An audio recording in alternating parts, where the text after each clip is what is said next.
చిరంజీవి పులిగిళ్ళ వైష్ణవి, పులిగిళ్ళ జాహ్నవి గారు చక్కగా నాదార్తన అమ్మవారికి నాదార్తన చేస్తూ మంచి రాగాభిషేకం చేశారు అమ్మవారికి.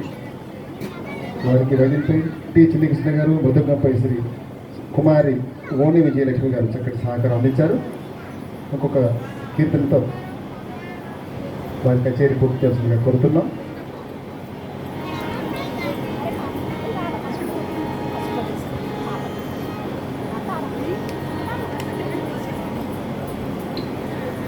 తరువాత మేము పాడబోయేది అమ్మమ్మ ఏమమ్మ, భైరవి రాగం, విశ్వతాళం, అన్నమాచార్యుల వారి కీర్తన.